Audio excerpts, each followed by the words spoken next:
All right, everyone. Thank you for joining us today for this online panel discussion.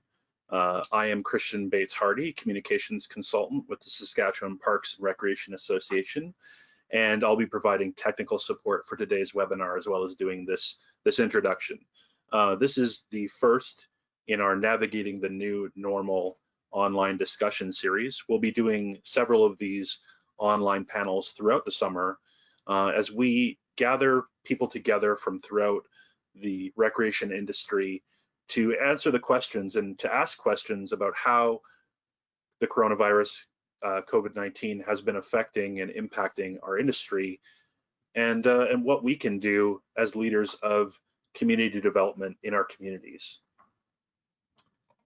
I want to start today by saying that we are all treaty people. The SPRA's programs, services, and support reaches lands covered by Treaties 2, 4, 5, 6, 8, and 10, the traditional territories of the Cree, Dakota, Dene, Lakota, Nakota, and Saulteaux peoples, and homeland of the Métis. We respect and honor the treaties and move forward with Indigenous nations in the spirit of truth, reconciliation, and collaboration. If you're joining us for the first time and you've never interacted with Saskatchewan Parks and Recreation Association before, welcome. We provide leadership, support, and services that contribute to recreation's impact on the quality of life for people in Saskatchewan. Our main office is in Regina, although currently most of our staff are working remotely from home, and we have field offices throughout the province. You can learn more about us at spra.sk.ca. And we are funded by Saskatchewan Lotteries. We also manage the recreation section of Saskatchewan Lotteries Trust Fund for sport, culture, and recreation. If you're wondering how to participate in today's session, you may ask questions, and this is an interactive panel discussion, so we please do encourage you to ask questions of our panelists today. To do so, use the questions box on the right-hand side of your screen, as indicated in this graphic here. And if you have any issues during the webinar, any technical issues, you can't hear what I'm saying or what the panelists are saying, you're having trouble with your video, whatever it may be, please feel free to ask a question of me with the question box here, and I will try to resolve your issue as quickly as possible. And this is also just a reminder that while you're in the webinar, although you can hear and see our panelists, you are muted. And I'd like to introduce you today to today's panelists. We have Todd Shafer, Chief Executive Officer of Saskatchewan Parks and Recreation Association, Darcy McLeod, Director of Community Development, Parks and Recreation for the City of Yorkton, Jody Boulet, Director of Community Services for the City of Prince Albert, Chelsea Corrigan, Director of Parks and Recreation for the Town of Nipawin, and Vanessa Atkins, Recreation and Community Development Manager for the Town of Rosthern.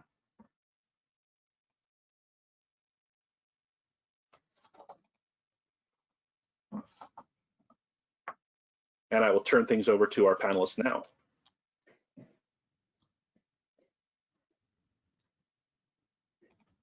All right, thanks, Christian. So welcome to today's panel conversation. I'm glad to have the folks that we have around your screen here joining us in the first of our panel discussion series around navigating the new normal. Also, happy Recreation and Parks Month. We're now at the start of June, and activities and promotion and gratitude with respect to the parks and recreation industry taking place throughout this month as we celebrate parks and recreation services, even though it may not be exactly what it was like a year ago or over the past number of years. So please join us in celebrating this month as we go forward. To set a little bit more context, following what Christian had identified as well, we're planning for this webinar panel conversation to be a really informal dialogue. So a chance for the folks around the table or around the screen to be able to talk about what's going on for them with respect to how they're adapting and what's going on related to recreation and park services and community development services around COVID-19. So we do, as Christian identified, there will be some opportunities for you to interject some of your questions as well throughout this dialogue. Panelists are going to have a chance to ask each other questions depending on what comes forward. So We're going to start with one primary question, and then we're just going to roll from there.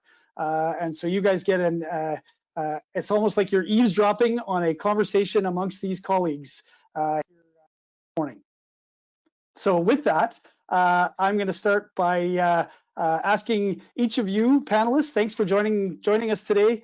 Appreciate you taking the time out of your day when you know you've got lots of busy things going on within your communities, and being able to share kind of your expertise and your experiences and what things you're working on in your communities with the rest of the province. So thank you so much for that. To start with, I'll get you to introduce yourself, tell a little bit about, or identify your position, which Christian's already gone through, and then tell us a little bit about your background and yourselves. So maybe start with you, Jody. Okay, thanks, Todd. Good morning, everyone. It's nice to be able to join each of you with a little bit of a discussion here on where things are at currently in Saskatchewan, and specifically with the City of Prince Albert. Myself, I've been the Director of Community Services here with the city since 2013, so going on about 7 years now. But I've actually been in the industry now in Saskatchewan for 20 years.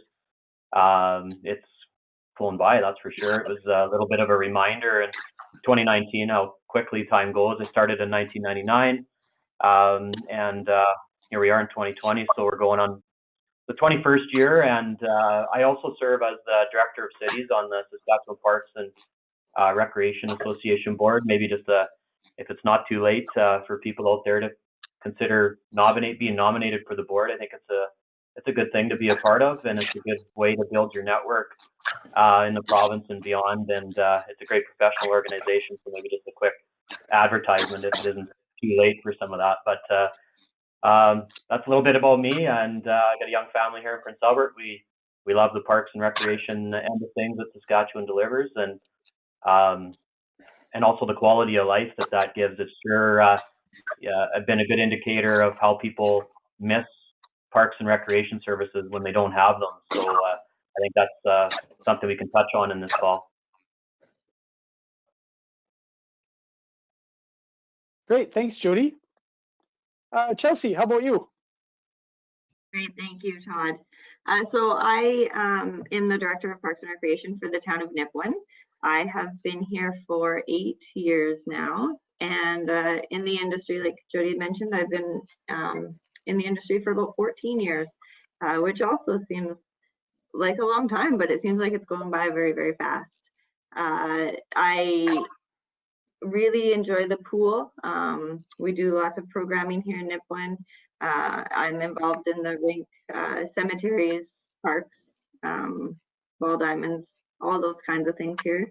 And I am also a director I'm chairperson for Lakeland District for Sport, Culture, and Recreation. And have a small family. I have 1 year-old child and a dog that I think is more hyper than my son is. So it's been interesting. And that's a bit about me. Great, thanks, Chelsea. Vanessa, how about you? All right, hello everybody. I'm Vanessa. I'm from the town of Rosthern. I'm the Recreation and Community Development Manager. I'm a graduate of the Recreation and Tourism Management program in 2013. I've actually been in the recreation industry collectively for 4 years. I've been working for the town of Rosthern actually for the last 4 years as well, but have been in this position for the last 1.5 years, and previously doing the finances. So that it was nice to shift back, I guess, to my passion in recreation. Rosthern is actually my hometown. I never expected to be working back here, but it's really interesting now to be a grown-up and seeing it from a different perspective and getting to know the community. It's changed a lot since being a kid here, and I'm really excited to be part of this. I never really expected to be a panelist, and it was really cool to be invited, and I'm excited to learn today from my co-recreation peoples, and hopefully what I have to say can help other communities as well. Awesome, thanks, Vanessa. Glad to have you here. And last but not least, Mr. Darcy McLeod. I think you saved the oldest for the last, maybe, or the longest serving. I'm not sure. kind of feel old now after listening to some of these stories, but so I'm the Director of Community Development, Parks and Recreation for the City of Yorkton. I've been in Yorkton since 1998, been the Director since 2002, so you guys can do the math. I've been in the recreation field since 1995. Before I was in Yorkton, I was with the town of Kenora as the Director of Leisure Services. Before that, I worked for the City of Saskatoon for a short stint in a summer position, and before that, I was with the City of Regina for doing some intercity programming there with some youth there. Part of my role here is also emergency management preparedness as well. I know Jody is in PA involved as well. So that's another angle for this COVID response, is a bit of the EMO perspective as well, although it probably has a larger impact from a Parks and Recreation perspective than it does from a community emergency preparedness perspective for us anyways here in Yorkton. So we work with our fire chief who's been doing a lot of that. So Parks and Rec is where the concern is right now in our community when it comes to COVID.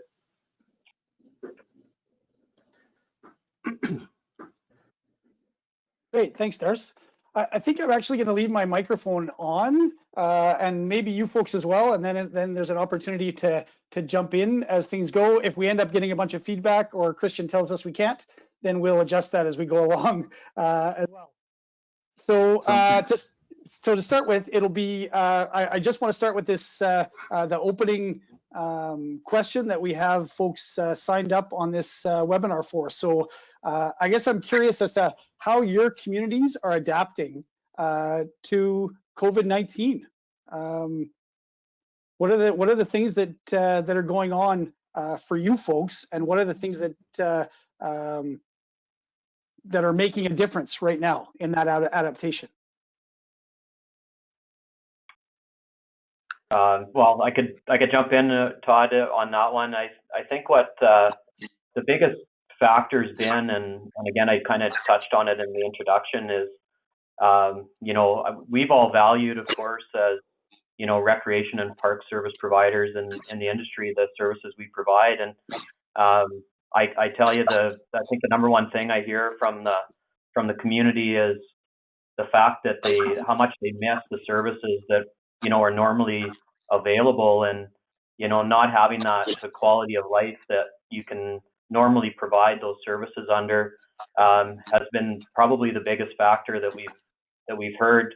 If there was a time that this could have occurred, and don't get me wrong, there's no good time, but you know, if there could have been a time in the season, you know, with April being a little bit of a slower month when it comes to outdoor activities, we certainly had a lot of indoor disruption and cancellations, but you know, with the melting of the snow and waiting for spring to arrive, it sure took its time in the northern half of the province this year. But with that, it did provide us with a little bit more room to breathe a bit, consider some of the information, and then work with our user groups. We remain in constant communication with them. That's very important to understand their needs and their demands, but to get a sense of where that's at, it certainly helps with our outdoor groups at the end of the day to have a bit of that time to work through the end of March and through April to really assess what that could look like come the spring. Yeah, that's fair. Darcy, how about for you? Yeah, I think if there's ever been a time where people question the value of parks and recreation services and the importance to a community, it's pretty obvious right now why that's important. People are frightened to get back out in the spaces and into facilities, not so much inside, but outside. They really want to see what they can be doing outside. They'd like to do a little bit more if they could. I think as far as Yorkton went, we, like Jody, we took some time to, you know, think about the information, get some information, quite honestly, to figure out what we could do and what we couldn't do. We essentially just shut our facilities down pretty much immediately. We did end up sending some staff home as well. And, you know, then it was a question of working with public health to try to figure out, you know, first of all, once you get through the panic of what's going on around you, then into how you can reopen or what services can be offered. In some cases, we probably took a different approach than maybe some municipalities did, where we didn't actually close some of our outdoor spaces other than the ones that we were directed to by the province or by Sask Health. We've asked people not to use certain facilities or certain amenities, and for the most part, our community has been very cooperative. And So as an example, our play structures, we never did close our playgrounds down, but we've asked people not to use them. And people, I have not seen anybody use any playgrounds in the city of Yorkton. You know, I'm not watching them all the time, but so we've had some pretty good response in our community support too. People are very cooperative, but they're asking the questions about when they can get back out there. We've been talking to our user groups as well.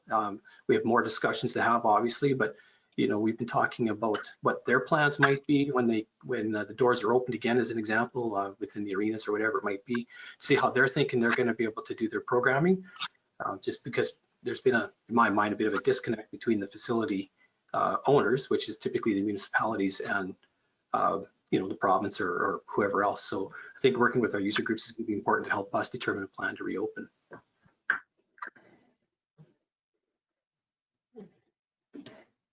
It's interesting that you didn't close your parks, that you just encouraged people not to use them.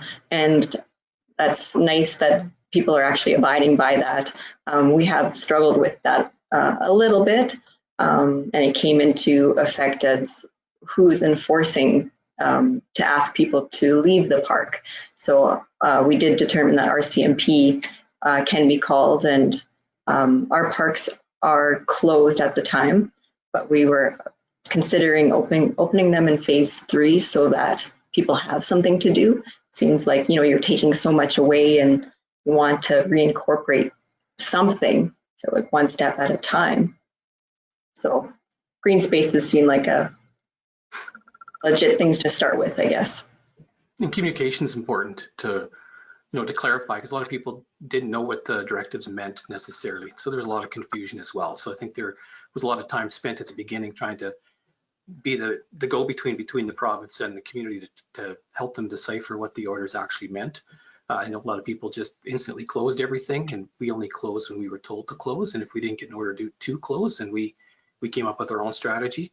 And it seemed to work. It's worked for us, and not necessarily going to work in all places, but and we closed. There's things that are closed, absolutely, outdoor spaces that are closed, but we didn't close our park spaces specifically. So athletic fields obviously were closed, and we closed our dog park. It's still closed. We'll open it next Monday as part of the phase 3 reopening. It's smaller, so the gathering was an issue. So the communication's been important. Have you been using social media as your mostly? Mostly social media and the website, driving people to the website, but it's been mostly posts on Facebook and Instagram, Twitter. Okay. Chelsea, how about for you? Sorry, I echo a bit what Jody said. If COVID had to hit, it did hit at one of the better times maybe for us here in Nipawin. We were starting to slow down in our facilities.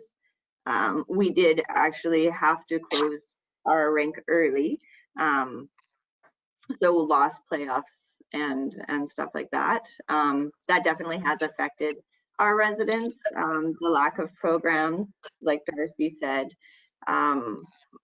people are looking for things to do, and I think it's really put an emphasis on the importance of Parks and Recreation field for sure. When we closed all of our facilities, we did take advantage of our staff and had them doing quite a lot of maintenance within our facilities. We repainted the entire Evergreen Center, most of it. Our showers, if anybody's been in our shower area in the arena, needed quite a bit of work. So we were able to spend a lot of time updating those. Our pool facility had undergone a large renovation over the last couple of years, and we needed to do some deficiency work within that facility, so that was done. And then because the rink closed, I had some full-time staff that were able to start creating community garden boxes for us. That was a budgeted item for 2020, and the staff were actually able to get at that and work at them in the facility, in the arena, and then build them here not long ago. So, or put them out in the park not long ago. It worked really well for us in that aspect. Not that COVID's been anything positive, but we were able to get some of those types of things done. We've also been offering a few virtual programs and online programs that have been quite successful for Nipawin, and I can get into those in a bit.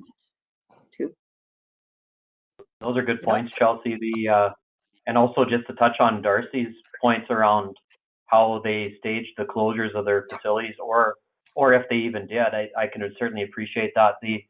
We took the same approach with some of the playgrounds at the start as well, just because as you start to look at the guidelines as they're released by the province, in the initial phases, for those that were following those very closely, the playgrounds, as an example, weren't initially something that came directly from the province that they had to close. But when the Reopen Saskatchewan plan is released, there we then seen municipal playgrounds listed as something that would be reopened in phase 4. So it caused us to do a little bit of follow-up on that. Our initial step was to recommend, similar to Yorkton, that people stay away. Essentially, closing a playground physically is a difficult thing. I mean, to have physical barriers around any of those structures and things like that just isn't feasible. A lot of it was communication to the public to keep people away, or to recommend that they stay away for a period of time until we can give them some assurances. So I can appreciate that from Yorkton, because that's certainly how we started out.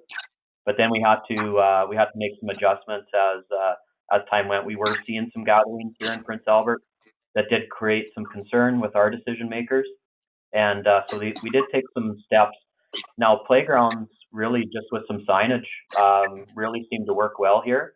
We are seeing some small evidence of people still using them, but at the end of the day, I think people are doing some of their own self-evaluation of the risks as well, and that's fair. And we continue with the communication and aren't physically closing those. But so interesting, Darcy, that you shared that, because that's how we started out. But then we had to make some adjustments here as to using the language around closed. The other topic that I just wanted to pick up on that Chelsea touched on was projects.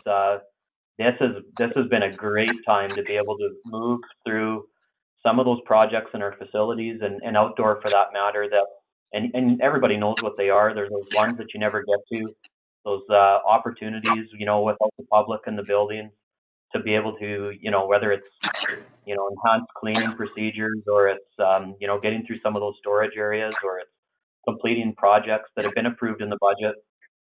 Our local council did prioritize projects to proceed. We did not cancel any. So in the budget that we had approved for 2020, that has all stayed on the table, which has been a positive.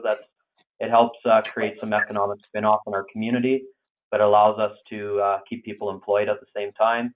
And like I touched on, and Chelsea's touched on, and I'm sure everybody's doing out there, is using this as a really opportune time to get some of that key work done.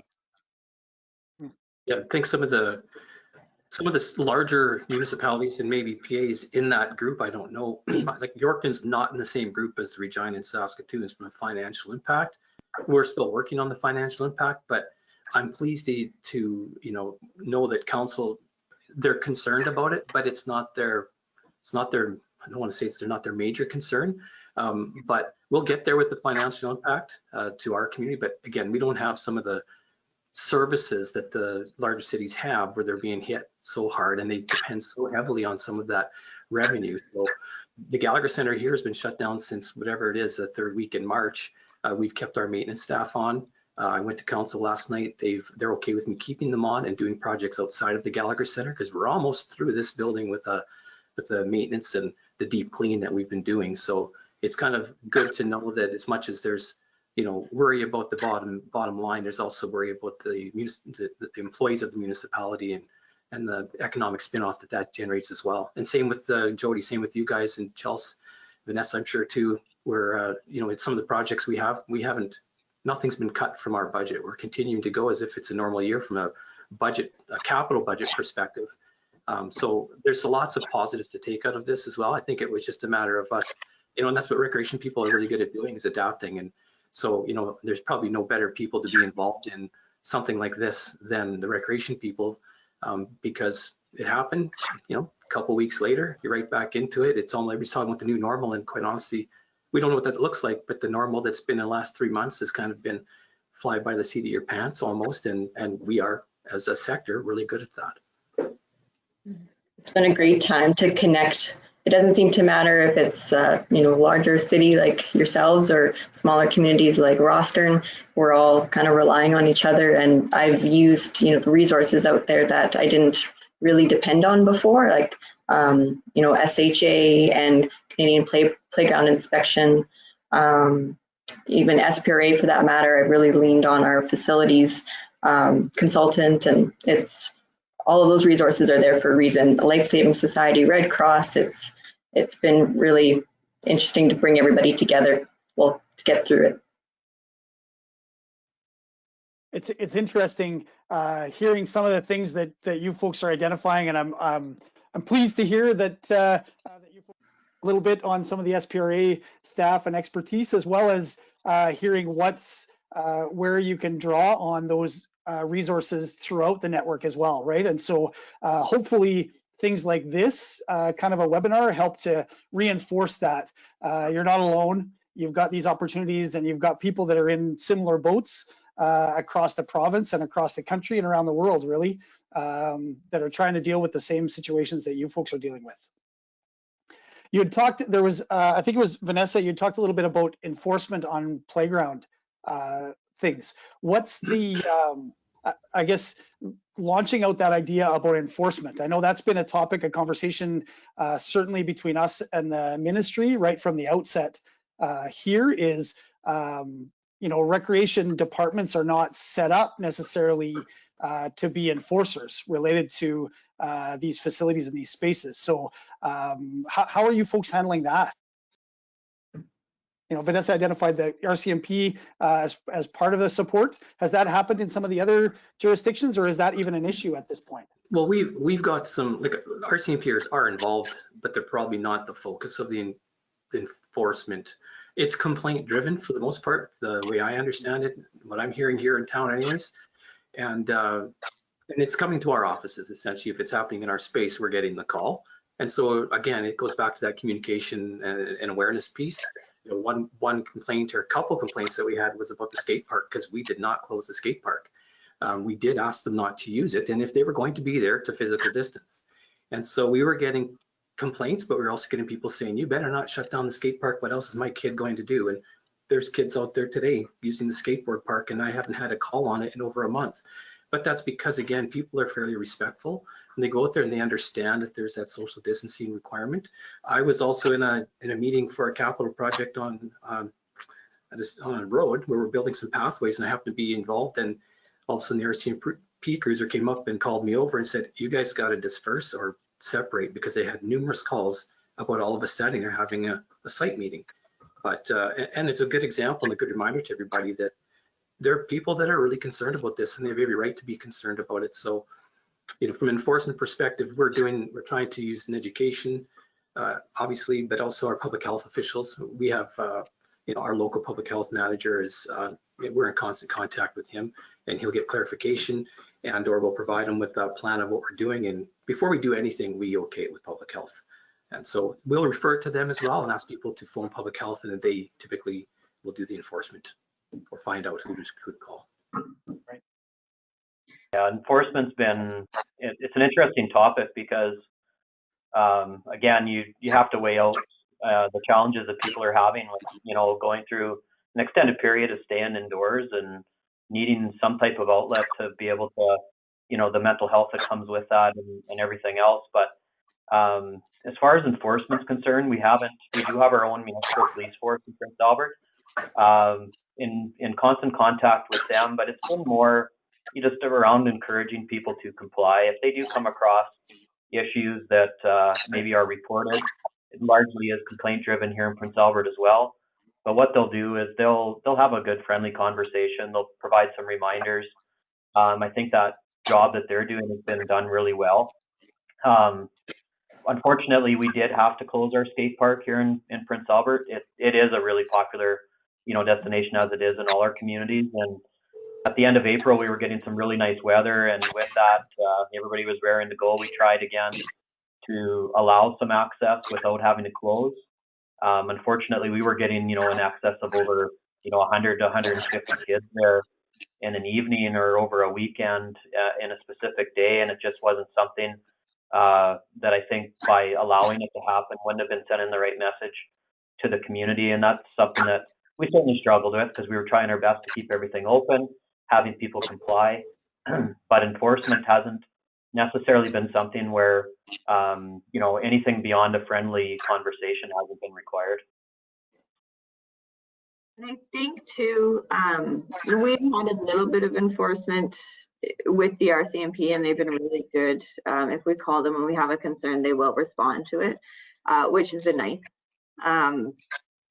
I think that's where there's a bit of misunderstanding and confusion with the reopen plan. Like somebody had mentioned, I think maybe Darcy, that in the beginning, or maybe it was Jody, we didn't really know that parks and playgrounds weren't supposed to be closed. And then the reopen plan came and it actually singled them out in the phase 4 of the plan. So I think some municipalities looked at that reopen plan and said, oh wow, my parks and my playgrounds, and that includes skate parks, all of that needs to be closed to tie into this plan. And so it's interesting to say that your skate park, Darcy, is still open, and possibly we could look at opening others. Well, we've never closed it, and I actually reached out to public health and I asked for clarification on that statement that was made in the reopen plan, and I never got a response back. Even though I'm working closely with the manager, I did not get a response back on that one. So I took that to mean that I guess they're not too worried about it.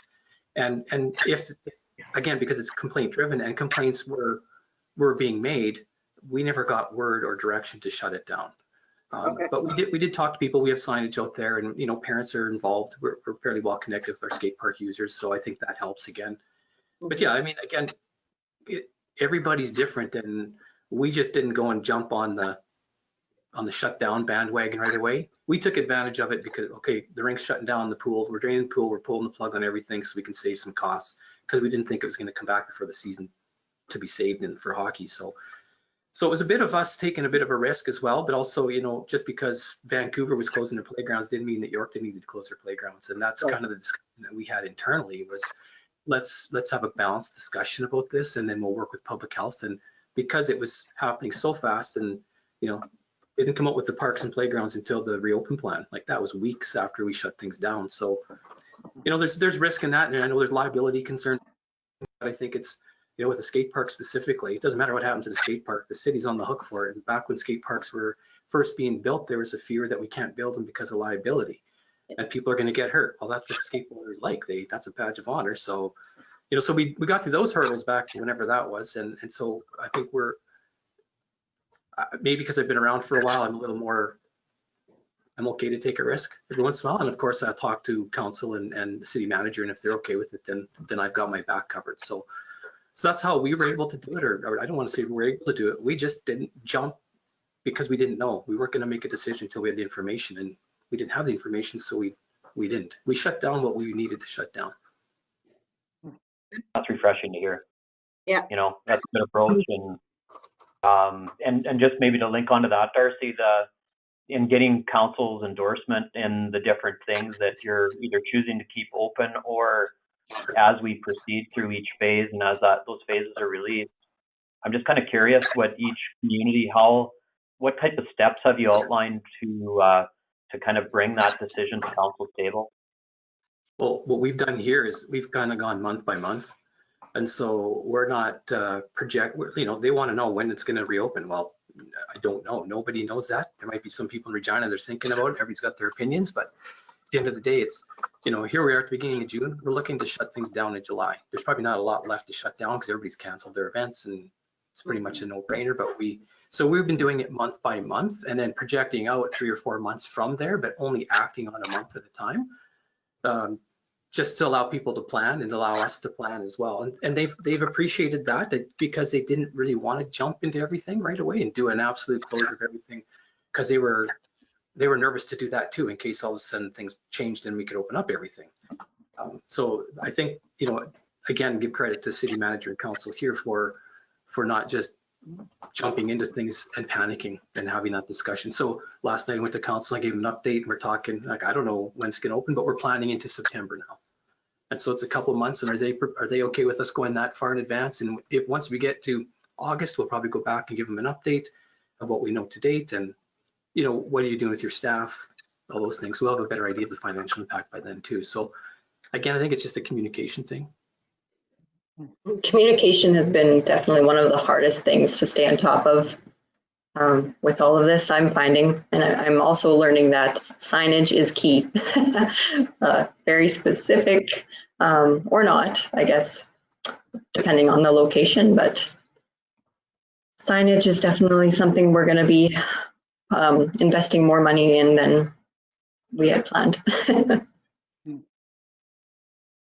Hi, folks. We're having a bunch of questions come in from the audience. If I can interject, we've got some good questions coming in from our very active attendees. So I think I want to turn the direction of the conversation to addressing some of the questions that are coming in, if that's all right with you folks. Andrew asks, tennis courts, are anyone's tennis courts open? This is technically allowed right now, but it might cause confusion and unrest with people who aren't able to participate in playgrounds when they see tennis taking place next to them.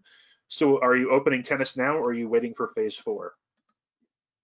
We opened our tennis courts last Friday. And I, give Rory at Tennis Saskatchewan a lot of credit. He did a lot of work. He reached out to us. We did a lot of work with them. And he actually forwarded us, and maybe the rest of them as well, an email that essentially gave tennis the go-ahead to go. And so I had a copy of that email. I called my public health manager and I told him what I have. I read it off, told him who signed it. And he said, it sounds like you're good to go then. But just for singles only, and there's a couple of restrictions with it as well. And so we've used Tennis Canada information. We've got signs up at their tennis courts. And so we're open for singles right now. Chelsea? Our tennis courts, I wouldn't say are anything to be desired in Nipawin. We are looking at actually new tennis courts. But that question did come up last week for us as well, as to whether or not they're opening. And we've had a lot of concern with residents in Nipawin that we're opening up everything for adults to participate in, and we're not opening anything up for children to participate in. So in speaking with my city manager, we decided that tennis courts would remain closed, although they don't get much use as it is. So it wasn't as large of a concern for us. But that's been a big concern in Nipawin, is everything's for the kids right now, and our kids are struggling. Vanessa, have you got tennis courts in Rosthern? We do. They're privately owned. We do have a weekly EMO meeting, and it did come up as a concern with that. It's the Rosthern Junior College property that they're on. And they decided to close them because they were getting so many questions and concerns and complaints that people were using them. So it's nice to hear, Darcy, that, if I could provide some support for them to talk to Tennis Canada and put up proper signage that they could reopen those. Yeah, they have there's restrictions on indoor. So if you have a clubhouse attached to the tennis courts, there's restrictions for that because it's an indoor space. We don't have water fountains or benches at our tennis courts. It's pretty much come and play. And so we've locked our gate open, put up some signs, told people to mark their tennis balls, bring, mark, and only serve your own tennis balls. So flip the ball back to the guy on the other side, whoever you're playing. And then I don't know what's happening on the 8th as far as doubles go, if that's included at the phase 3 rollout or not. But so there are some restrictions, and Tennis Saskatchewan is a great resource. And again, Rory did a lot of good work there to get that going. But the comment about everything for kids or everything for adults and nothing for kids, I understand that. But at the end of the day, the nature of involvement with children, and to me, it's a gathering thing. It's also they're not coming out and saying it, but the way I've been interpreting it is, and explaining it to some people, and whether it's right or wrong, is, if you have to be within that 2-meter distance to do something with somebody, well, that's not going to happen. But if you're also physically exerting yourself, like our Prime Minister said, speaking moistly, but when you're physically exerting yourself and you're breathing more heavily, that's an issue. So that's most of the sports we play and most of the group sports that we play. So that's where golf got going ahead. They had a huge lobby behind them, which helped. We have a golf course. I run a golf course, so that was a month of my life I won't get back. And then we get into tennis, again, individual sports and what have you. So I think, when we talk about kids, there's a lot more to it than just kids participating. Usually it's the parents that go and gather. Are the parents going to not gather? Parents have to be there. So again, it's that word balance I've been using more often than not in this whole 4 months than I've ever used before. Great. Christian, do you have another question from our viewers?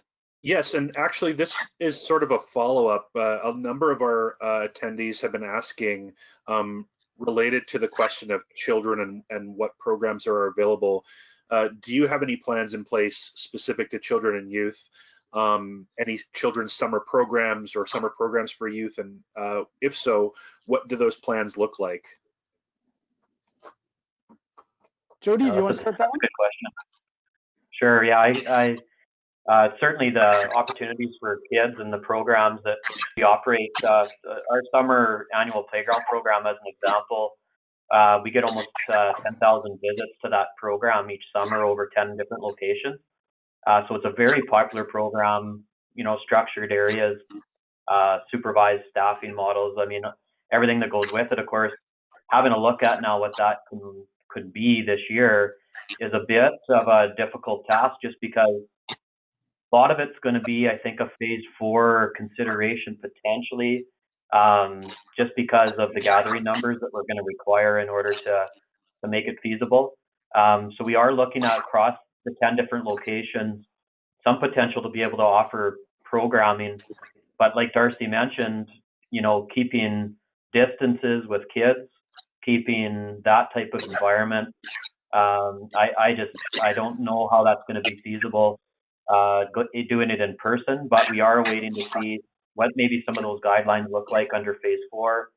Maybe it allows us some flexibility to create some of these opportunities in person. We are too right now, we're fortunate to have got some grant funding that we do get on an annual basis. They are honoring it this year, and we are looking at some virtual opportunities as kind of a plan B or C that, you know, people can access online, still give them some variety to participate in some opportunities if we can't do it in person. Great. Kelsey? So we've definitely are leaning towards the pool may potentially not open. And what can we do with our lifeguard staff who all need jobs, and most of them are either just finishing high school or are already in university. So we are looking at something similar to what Jody, I think, already offers in PA. We do run a play program, but it's just always in one facility. It's always ran out of one facility with 4 staff. So we're looking at creating park staff or park ambassadors in several of our parks, using our lifeguards and running some programs, but then we will run into that physical distancing issue again probably too. So it is something that we're investigating right now. When COVID started, we've looked at different online programs. So we've started a Java Tot program, which is a parent and tot type online coffee, and we drop off a craft for them to do virtually online through a Zoom meeting. Lakeland District, I believe it was Lakeland District, started an initiative with some activity kits. So we're kind of taking that, and Vanessa shaking her head, so I think I'm right on that. It was Lakeland District that then needed that in our area. Activity kits that we can send home with families, and they'll participate, and they have different resources and kits for families to participate in, and we're just rolling that out and looking at some resources from Lakeland District for that. Melfort did it, and it seems to work out well for them. We've partnered with Soft Health to do a family scavenger hunt downtown, and we've done a Nipawin's Got Talent Facebook challenge. So people would post their talent for their kids on Facebook and on our page, and we could evaluate them and give them a prize at the end. So we've done a few different programs, I guess. Vanessa, how about for you guys?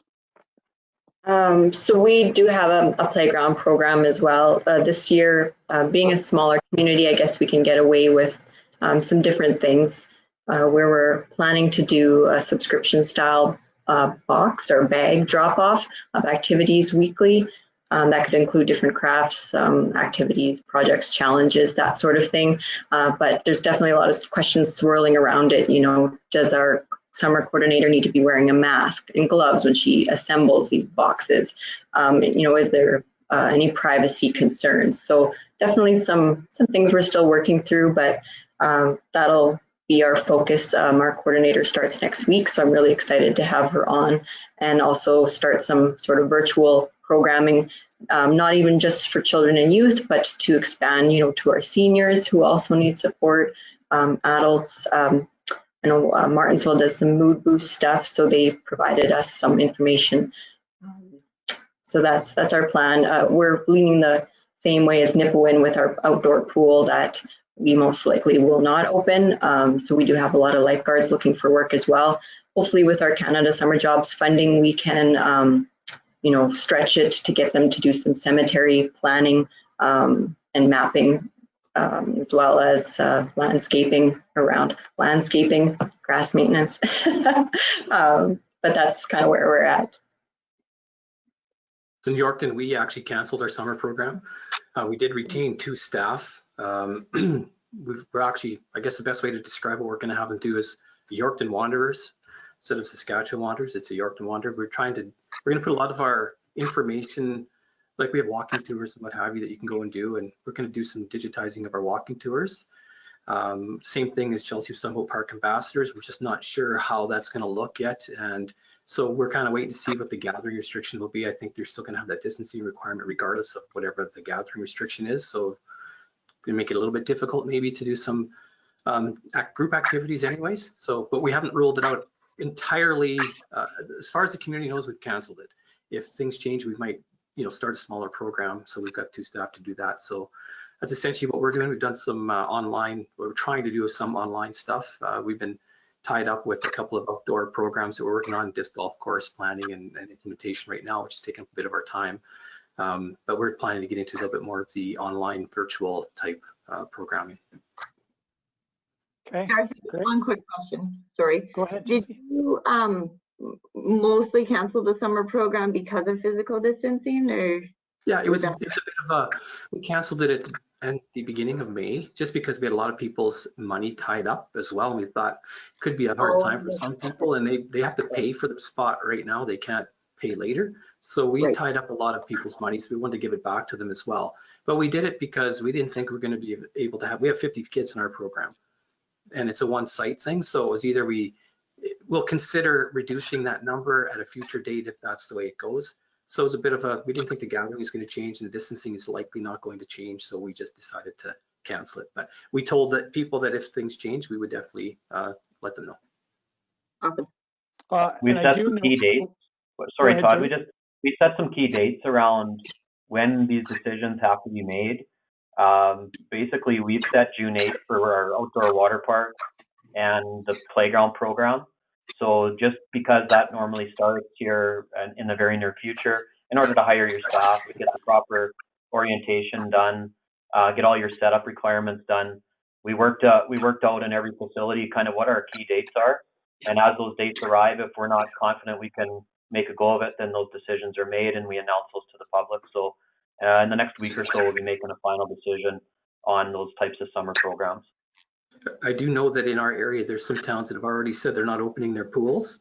There are also some towns, and I believe, I don't want to speak for Melville, but I think Melville also is successful in being able to retain their pool staff to do landscape type work and beautification projects around town. So, but I don't want to speak for Melville, and I'm not sure if they're on the call, but if they are, feel free to reach out to them, because I know I did see something like that. And a couple other towns around have kind of followed the same model. So. Mm-hmm.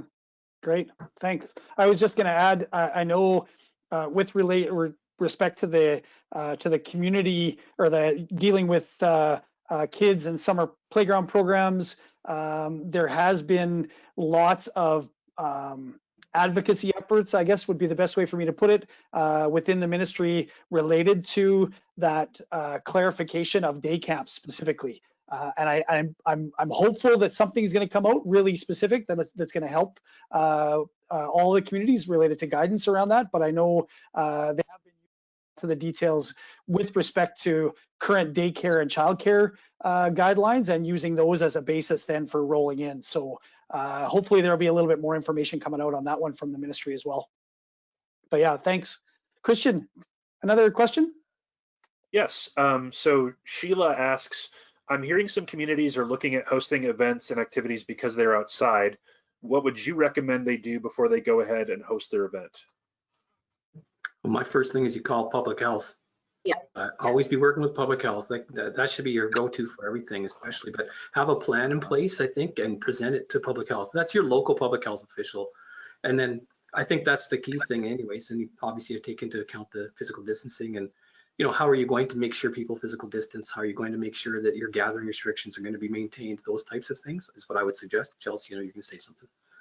Sorry, just actually I had a instructor reach out to me yesterday looking for some information because she wants to hold a yoga in the park type classes, and information seems to be changing by the hour. So I did reach out to our public health inspector, who then sent me on to the ministry, who then I'm waiting for the answer now. So I'm definitely reach out to public health, and once I find out whether they can do yoga in the park, I'll let SPRA know, and you can let everybody else know. Perfect. I assume they can. Something that also that I think we've been fortunate here in Prince Albert to be a part of, and I think it might just be the city mayors potentially, but I can't say for sure. I have been able to participate in a couple of the conference calls with one of the ministers involved in the process. So they have a weekly press conference. You can ask questions directly to the minister. If they don't have those answers at the start either, they're also able to follow up, and they do a very good job of that. I think that's one thing that I would say is a lot of the interactions we've had with local public health, which is a very important first step, but also any of your contacts at the provincial level certainly is a valuable resource. They've done a very good job following up with us. Tennis was another example late last week of, you know, some plans changed, and we were able to get some very quick confirmation, and we're able to open them on a pretty, you know, short turnaround. So whether it's events or tennis or whatever it might be, public health and your provincial contact is a very valuable resource. Great. Christian. Yes, I think we have time for at least 2 more questions. So Kristen asks, is anyone offering closed group virtual programming that can help generate revenue? And if so, what kind of virtual programming are you doing? Nothing here to think of. We're offering, like I mentioned, the Java Talks program and a few other, but it's not to generate revenue. They're all free of charge. We will be charging our normal fee for the summer program, which is subsidized, and we were hoping to, with that fee, provide some online activities as well. So, but it wouldn't specifically be, I guess, revenue. It's not, again, it's like Chelsea, it's not to give us a lot of revenue. It's just to kind of help subsidize some cost. We've run a few models where we got some videos on fitness classes to some arts activities to things of that nature. So it's been actually been very well received. We're not charging at this time, but we did provide a couple months worth of good variety for people to participate in. The numbers seem to be pretty good on the uptake side. As far as charging though, what we might look at doing in the future is when we can get back to offering our fitness classes and things of indoors again and regular operation, maybe building in some virtual opportunities as well as part of their membership pass. So you buy a pass, you'll have access, of course, to all the programs in person, but you can also have access to some inventory of online opportunities too at the same time. So we're testing that out right now, and that could be an opportunity for the future. Interesting. That's a good point. It seems like that's the foundation of that question is around revenue, right? And Darcy alluded a little bit to this earlier, that there's not the same kind of concern maybe in Yorkton, and that's my words, not yours. But knowing what are the what are those financial pressures that folks are feeling? Well, the financial pressures for us is essentially staff costs, just because you're trying to keep them on. And so as long as we've got the operating budget, they're okay with it, and materials and supplies budgets to be able, to do more work. Essentially, they're going to be doing more maintenance, and so our budgets will be spent just doing more maintenance, essentially. So I'm not feeling the financial pressure here yet. I'm not saying it's not going to come and not going to happen, but that's why I've been keeping council in the loop about what we're planning to do and make sure they're okay with it, so they don't come back to me next year at year end and go, how come you didn't lay anybody off? Or why didn't, you know? So they're very informed at the front end of it. It's not so much going and asking permission so much as, and there's a process for that too, but ours is more like, here's what we plan to do. Do you have an issue with that? Right. We carry on. It's interesting as we think of you know, the foundation of recreation as that public good, and how important that that statement becomes in this reality, right? Because I think as municipal departments, you find that you're forced sometimes into making sure that you're generating the revenue that you need to for bottom line for the corporation, and I think this is an interesting where there's a little bit more pressure and a little bit more maybe acknowledgement around that importance of recreation for that public good versus just as a revenue generator. Yeah, we had a council meeting yesterday. Yeah, it's very important. We had a council meeting yesterday, and a number of the councillors, they have an opportunity under the Mayor and Councillors Forum to, you know, provide some thoughts around different things they've been attending and things of that nature. Of course, they haven't been attending as many different functions, of course, right now. So, but almost every single one, we have 9 on council here, took the opportunity to speak to the value of sport and parks and recreation, and how, you know, just the importance of to the quality of life that brings a community. Okay, yeah, great. Oh, Christian, you said we had time for maybe one more? Yeah, unfortunately, we only have time for one more question, but I want to thank everybody who sent in all your questions. We'll certainly take a look at these afterwards, and I would encourage you to join us in 2 weeks on June 16th for our next panel in this discussion series. But the final question that we have time for today comes from Emily, who says, it sounds like your councils and administrators have been very supportive with you being adaptive. Have you had to do any advocacy to get them to buy in on being innovative or changing from the normal way of doing things? Great question. Vanessa, why don't you start?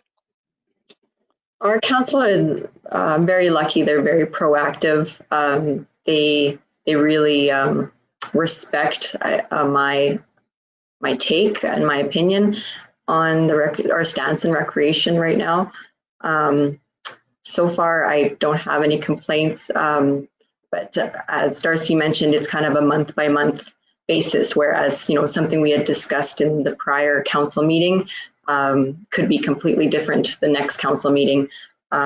So far, my advice would be just, you know, make a plan. It might not be black and white, but, you know, put your ideas out there, and it's not 100% on you all of the time. That's a lot of pressure to take, and you can rely on your council to help make those decisions. Great, thank you. Chelsea. Yeah, that's good advice. Yeah, it's definitely a new time for us. I have definitely had to advocate for recreation with council and our CAO. There has been concerns, not so much from the financial aspect, which seems odd, but more from the, what are the staff doing and are they actually busy?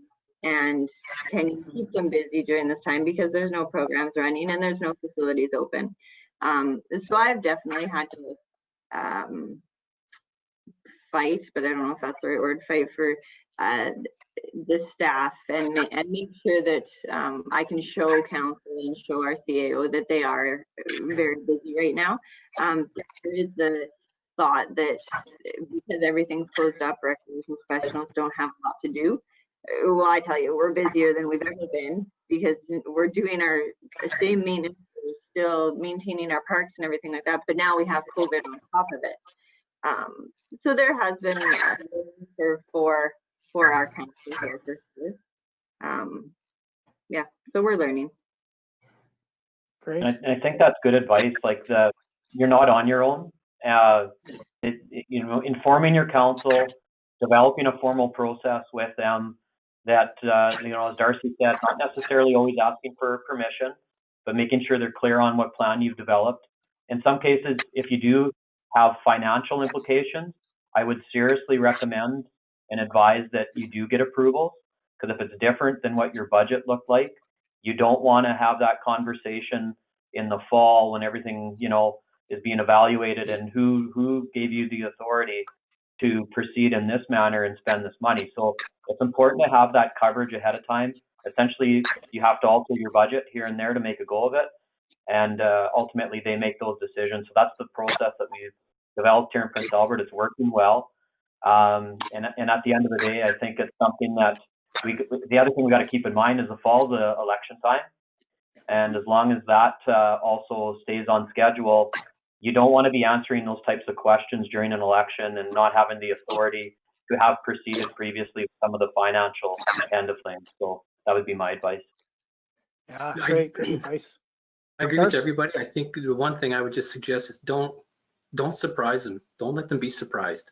Go in ahead of it so that they're aware in case they get asked by a taxpayer. Then they look like they know and they've been in the loop as well. And so last night I went to council. I had no formal report, a couple of notes, and it was a verbal report, and it wasn't part of the formal meeting. So it was an update provided afterwards because I wasn't going for financial a request of any kind. It was more just information sharing. So again, it's that communication. It doesn't have to be entirely formal, but as long as you're prepared and you know what you want to do, and hopefully you get your buy-in, and then they're in at the front, not behind it. Great advice. Great advice. Thank you so much. Christian, did you have anything else to add at this point, or are we good to kind of close out? I just wanted to, again, I think I was about to do the same thing that you were about to do, Todd. Just thank you all. Thank you, Chelsea, Vanessa, Darcy, and Jody for joining us today and sharing your insights on how your communities and your recreation departments are adapting to the challenges that these changing times require, and sharing your innovations with us.